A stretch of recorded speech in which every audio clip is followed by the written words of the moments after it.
Bile duct में जाता क्या है, बाइल जूस होता किस चीज से बना है, कोलेस्ट्रॉल और ब्लूबिन का। देखो, किडनी स्टोन अलग तरीके से बढ़ती है और गाल ब्लैडर की स्टोन अलग तरीके से बढ़ती है, दोनों को समझने की जरूरत है। गाल ब्लैडर की स्टोन बढ़ती है कोलेस्ट्रॉल से। जो हमारे बाइल में कोलेस्ट्रॉल है या ब्लूबिन है, वो असंतुलित हो जाते हैं तो छोटे छोटे क्रिस्टल बन जाते हैं, जैसे कि इस गिलास में बन गए, और ये आपस में चिपक जाते हैं और ये छोटे कण बढ़ते रहते हैं, तो बढ़ते बढ़ते क्या ले लेते हैं, स्टोन का रूप ले लेते हैं। दूसरे तरीके से समझेंगे, इसी गिलास में छोटे छोटे क्रिस्टल इकट्ठे हो गए, यानी कि नीचे इकट्ठे हो गए, तो जब हम पानी कम पीते हैं कोलेस्ट्रॉल बढ़ जाता है,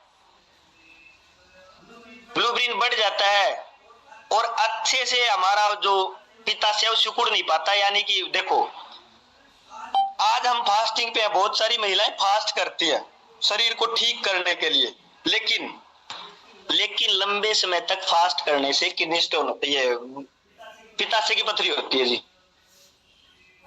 अब मैंने बताया कि आंतों से सिग्नल आता है कि खाना आ गया, लेकिन उस दिन तो खाना आया ही नहीं। समझ में आ रही मेरी बात? उस दिन तो आपने खाना खाया ही नहीं, तो आंतों से सिग्नल कहां से आएगा? उस दिन के लिए आपका बाइल जूस था वो गाढ़ा हो गया, पित्ताशय आपका सिकुड़ा नहीं। तो कोई भी चीज गाढ़ी होगी तो वो हार्ड होगी, नहीं होगी? कोई भी चीज गाढ़ी होती है वो हार्ड होगी, नहीं होगी? और लंबे समय तक ये गलतियां करते रहते हैं। ऊपर से किसी को गैस बनती है, किसी को अपच की दिक्कत है, कोई खाना समय पर नहीं खाता। अब बाइल डक्ट को या पित्ताशय को रोज रोज एक ये बायोलॉजिकल क्लॉक का नियम है, उसको 7 और 8 बजे के बीच में सिग्नल मिलता है जब भी खाते हैं कि इस टाइम पे हमें खाली करना है। क्यों?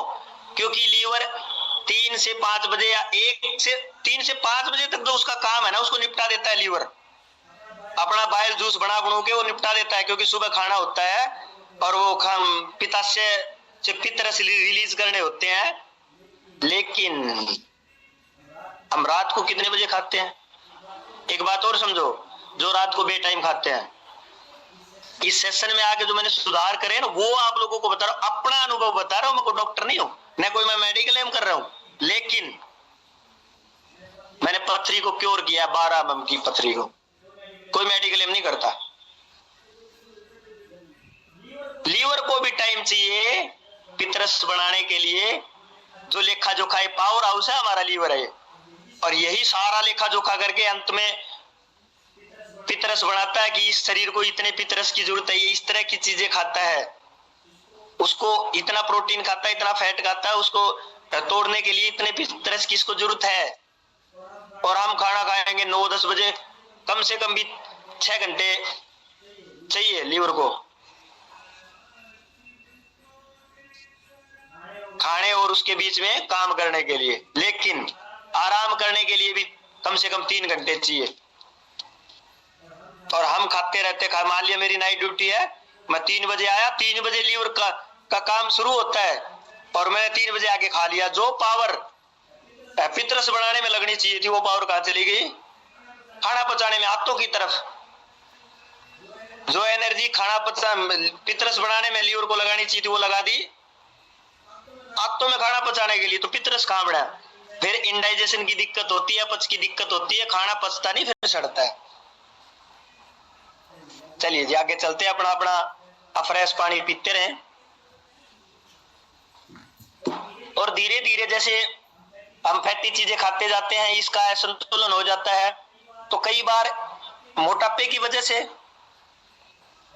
और डायबिटीज, इंसुलिन रेजिस्टेंस की वजह से, और कुछ हमारी जो मेटाबॉलिक स्थितियां होती हैं,